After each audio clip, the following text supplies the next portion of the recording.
Mas a informação que hoje o jornal Folha de São Paulo traz é sobre a questão da Sabesp e o dinheiro de uma possível privatização da Sabesp.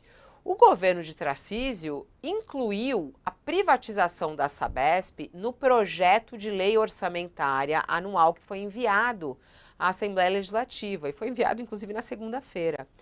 Apesar das receitas da venda da empresa já estarem consideradas no orçamento de 2024 pelo próprio governo, a privatização da Sabesp ainda não foi aprovada. Ela precisa ser aprovada na Alesp. Inclusive, o governo está numa baita negociação ali para conseguir apoio para passar isso, né? E é alvo também de discussão por inúmeros partidos. Os partidos, por exemplo, de oposição, como o PT e PSOL, entraram na justiça, inclusive, para frear essa discussão da venda da Sabesp.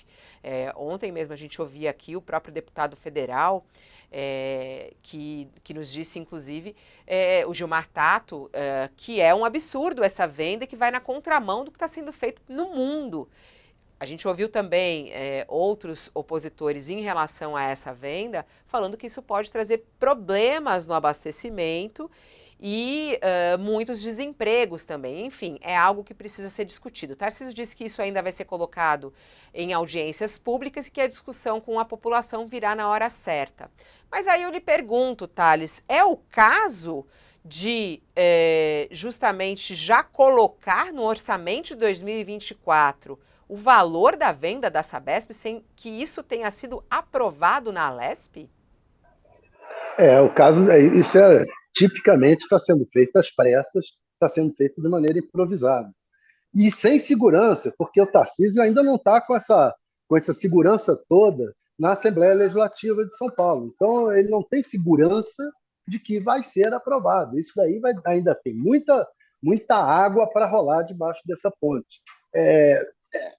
Tá ocorrendo algumas coisas. Você vê que agora o Flávio Dino lançou o plano de segurança, que também foi um plano lançado assim, meio improvisadamente. Tanto o Tarcísio, que é hoje o principal nome do bolsonarismo, ativo, já que o Bolsonaro provavelmente não terá como concorrer nas próximas eleições. E o Lula ou o PT, eles estão nesse embate aí para o futuro. E esse embate inclui esse tipo de decisão, às vezes apressada, que ambas as partes estão tomando.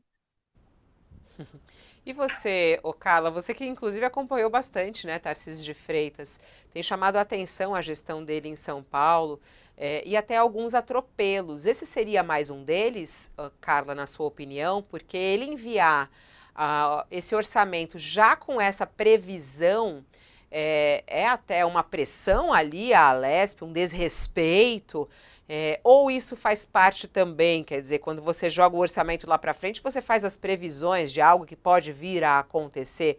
Só que a privatização da Sabesp é algo muito polêmico, foi alvo de muito debate aqui no estado de São Paulo durante o processo eleitoral. Quando o governo faz uma peça orçamentária, ele pode até colocar essas estimativas de receita, né? Pode ter esse tipo de ajuste na peça orçamentária, tanto federal quanto estadual. Mas a questão aí, eu acho que tem um ponto, sim, Fabiola, o governador ele coloca que nós vamos debater essa questão, mas é como se ele já dissesse: não importa o que vocês vão falar, que a nossa decisão será e o nosso objetivo será a privatização. É aquela coisa, você entra numa discussão já com a opinião formada, né? Eu acho que o governador, ele erra, e ontem na questão da greve do transporte público em São Paulo, ele erra ao politizar tanto uma questão que é um problema estrutural da cidade, do estado de São Paulo, porque ele não ganha nada com essa politização. Ele querer, nesse momento, né, principalmente, ele querer usar isso, o argumento de que supostamente ele está respaldado pelas urnas para a questão das privatizações, que era uma coisa que estava no plano de governo dele, ou seja, se ele foi eleito é porque a maioria quer a privatização, não necessariamente é bem assim, inclusive porque na capital, na capital, né, de São Paulo, o governador não saiu vitorioso, por exemplo, e era ontem onde estava sendo o principal foco da greve, né?